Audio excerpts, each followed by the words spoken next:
Sudah beberapa minggu sejak Naura tinggal bersama suaminya. Dia belajar untuk melakukan pekerjaan rumah. Namun satu-satunya hal yang masih tidak berubah adalah perilakunya. Dia masih memperlakukan suaminya itu sesuka hatinya. Kainan juga selalu pulang larut malam. Dia tidak memiliki mood untuk tinggal berlama-lama di rumah. Dia lebih suka menghabiskan waktunya di restoran, berbicara dengan seorang gadis yang merupakan salah satu pengunjung tetap di restoran tersebut. Namanya Dina. Mereka berkenalan beberapa minggu yang lalu sebelum kedatangan Naura ke kota itu. Gadis tersebut suka datang ke restoran dan dia selalu menyajikan makan malamnya. Dina adalah sosok yang terbuka. Dia cukup menawan dan pengertian. Dia suka mendengarkan masalahnya dan bahkan memberinya nasihat. Merasa bosan di rumah, Naura memutuskan untuk pergi berbelanja dan ingin mampir di restoran tempat suaminya bekerja setelah itu. Dia memilih bangku di luar dan melihat sekeliling restoran, mencoba menemukan di mana suaminya. Tiba-tiba ada seorang wanita yang cukup cantik menarik perhatiannya. Dia menyapa para pelayan seperti mereka sudah lama saling mengenal. Setelah dia duduk, tiba-tiba Kainan keluar dari restoran dan menyapa gadis itu. Keduanya berbincang cukup lama dan selalu ada senyum yang mengembang di bibir suaminya. Naura tetap diam dan terus menatap mereka berdua sambil mengepalkan tangannya. Setelah gadis itu menghabiskan makanan serta melakukan pembayaran di kasir, dia berjalan pulang ke rumahnya. Naura mengambil kesempatan untuk mengikutinya dari belakang. Sampai mereka tiba di gang yang sepi, dia tiba-tiba berhenti dan berbalik. "Mengapa kamu mengikutiku, Nona?" Gadis itu bertanya langsung padanya. "Oh, ternyata kamu peka juga ya. Aku melihatmu menggoda suamiku. Jadi sebenarnya aku ingin memintamu untuk menjauh darinya." Katanya terus terang, tidak menyembunyikan niatnya sama sekali.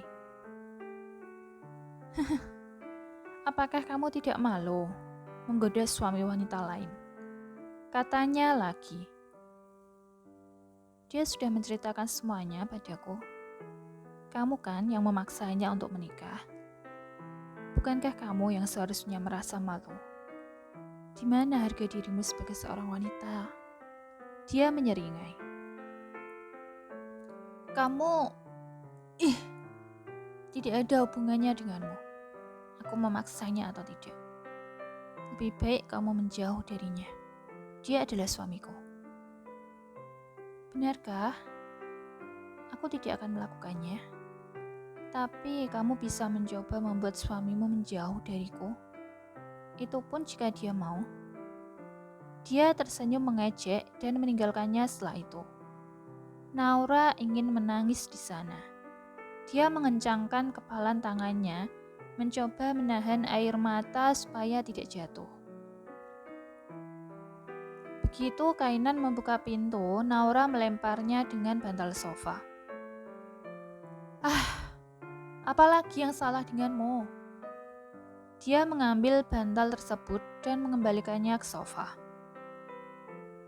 "Kau berselingkuh dengannya kan?" Naura menyentaknya. Pria itu sedikit terkejut dengan kata-kata istrinya. Apakah itu akan membuatnya meninggalkanku?" Dia tersenyum di dalam hatinya. Dengan berapi-api, Naura berjalan ke arahnya dan meraih kerah bajunya. "Jangan berani-beraninya kamu dekat dengan wanita lain, atau aku akan benar-benar," katanya, membuatnya sedikit menelan ludah. Kainan tidak mengatakan apa-apa. Dia hanya berdiri diam menatapnya. Setelah beberapa saat, Dia meraih tangannya dan melepaskannya dari kemejanya. Aku lelah. Aku tidak punya mood untuk bertengkar denganmu sekarang. Dia melewatinya dan pergi ke kamar mandi. Di kamar mandi, dia terus berpikir apakah dia ingin mencoba opsi ini atau tidak. Dia merasa itu adalah kelemahannya. Tetapi bagaimana jika dia benar-benar? Dia masih ingin hidup. Di lain sisi, Naura masih duduk di ruang makan termenung. Masih teringat dengan jelas di benaknya ketika suaminya dan wanita itu tersenyum satu sama lain di restoran. Menyadari bahwa Kainan mungkin tidak akan tidur di sofa malam ini, dia lalu pergi ke lantai atas dan menemukan bahwa suaminya itu sudah tertidur pulas. Dia naik ke tempat tidur dan berbaring di sampingnya. Dia membelai pipinya dengan lembut lalu mencium bibirnya perlahan dan agak lama. Itu membuat Kainan sedikit mengernyit. Dia sedang mood sekarang, ucapnya dalam hati. Mengetahui bahwa dia akan berada di neraka jika menolak, dia membiarkannya melakukan apapun yang dia inginkan. Namun dia sedikit terkejut ketika dia tidak melakukan apapun selain ciuman. Dia hanya terus menciumnya seperti dia menikmatinya. Dan entah bagaimana itu juga membuatnya sedikit rileks. Kainan tidak membuka matanya ketika mereka berciuman. Lalu tiba-tiba dia merasa seperti sesuatu yang berair mengenai kulit wajahnya. Ini seperti tetesan air mata. Apakah dia menangis? Menghentikan ciuman, Naura membalikkan tubuhnya, berusaha menahan suara cekukan dan isak tangisnya. Kainan berbalik dan memeluknya dengan erat. Dia tidak tahu apa masalahnya. Tetapi ketika istrinya bersedih, dia hanya ingin menenangkannya. Mereka tidur dalam posisi seperti itu sampai pagi. Besok adalah hari liburnya, jadi Kainan ingin bangun lebih siang dari biasanya. Selesai sarapan, Naura mencuci piring mereka. Hari ini aku ingin pergi ke pasar bersamamu. Aku ingin membeli beberapa bahan untuk dimasak. Katanya pada suaminya yang duduk bersantai di sofa menonton televisi. Melihat sekilas padanya, dia hanya menjawab singkat. Naura memakai sepatu bootnya dan membawa keranjang belanja bersamanya. Mereka berjalan ke pasar di dekat kota. Apa kamu tahu bagaimana memilih buah yang bagus? Kainan bertanya saat mereka berdiri di depan kios buah. Tidak, aku hanya memilih buah yang terlihat bagus. Dia tersenyum dan terus memilih apel. Kainan tidak tahu bagaimana harus merespon. Dia juga melakukan hal yang sama dengannya. Selama masih bisa dimakan, tidak masalah baginya. Semakin dia menatapnya, semakin dia merasa bahwa istrinya sangat berbeda hari ini. Naura yang dia kenal sebelumnya tidak pernah menginjakkan kaki ke pasar, hari ini memilih buah apel dengan tangannya sendiri. Dulu dia juga benci melakukan pekerjaan rumah. Tapi sejak dia mengomelinya tempo hari, rumahnya selalu dalam keadaan rapi setiap kali dia pulang. Mereka berjalan dari satu kios ke kios yang lain, membeli banyak bahan untuk dimasak. Sampai mereka berhenti di kios bunga di sudut jalan. Naura menghentikan langkahnya dan memetik setangkai mawar merah. Dia membayar kepada wanita tua yang menjual bunga tersebut, kemudian berbalik menghadapnya. Kainan menatapnya dengan tatapan bingung. Apa? Tanyanya. Ini untukmu. Dia tersenyum sembari memberinya bunga mawar. Hah? Dia memiringkan kepalanya sedikit. Apa kepalanya terbentur? Atau dia makan sesuatu yang salah? Mengapa dia tiba-tiba berubah? Walaupun dia merasa ada yang aneh dengan sikap istrinya ini, dia tetap menerima bunga tersebut. Kai. Naura memanggil namanya sambil memainkan jarinya di dadanya ketika mereka selesai berhubungan badan. Apa kamu benar-benar tidak mencintaiku? Ya begitulah. Lalu apakah kamu mencintai orang lain? Dia bertanya lagi. Jika aku mengatakan tidak, dia akan terus menjebakku. Jika aku menjawab iya, itu berarti aku sedang menggali kuburanku sendiri. Apa yang harus kukatakan? Pikirnya. Kai, kenapa kamu tidak menjawabku? Suaranya sedikit lebih keras dari sebelumnya. Aku tidak punya seseorang yang kucintai sekarang, Now. Jadi berhenti bertanya padaku. Sekarang tidurlah, katanya dan memejamkan mata setelah itu. Kamu tidak akan pernah memiliki wanita lain selain aku, gumamnya.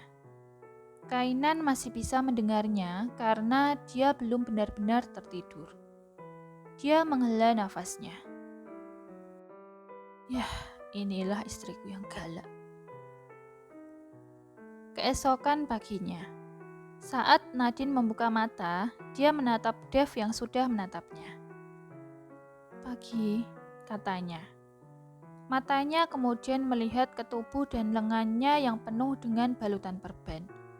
Dia menyentuh dadanya dengan tatapan penuh penyesalan. Suaminya ini telah terluka karena dirinya. Dev mengambil tangannya dan mencium jemarinya. Pagi sayang. Apakah kamu perlu ke dokter? Dia bertanya. Dev menggelengkan kepala. Nadine menghela nafas lega. Dia kemudian membelai pipinya, sorot matanya yang penuh tanya seolah menuntut penjelasan darinya. Aku benar-benar tidak melakukannya, sayang. Tolong, percayalah padaku. Dia mencium jarinya lagi. Kamu berkata jujur padaku, kan? Dev mengangguk. Baiklah, kalau begitu aku akan berada di sisimu. Dia mencium pipinya dengan lembut. Terima kasih, sayang. Nadine tersenyum.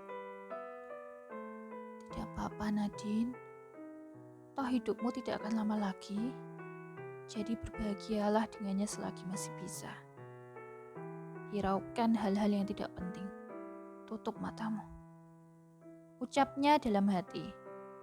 Tepat ketika dia ingin memeluknya, handphonenya berdering. Dev tidak melihat si penelepon karena dia pikir itu adalah pihak rumah sakit yang menghubunginya tentang hasil tes. Tetapi dia salah. Dev, kamu pulang sekarang juga. Ibunya, Ibu Rosa, berteriak padanya begitu dia menjawab telepon. Sayang, tenanglah. Dia juga bisa mendengar suara ayahnya dari belakang. Dia melihat istrinya di bawah tubuhnya sekarang.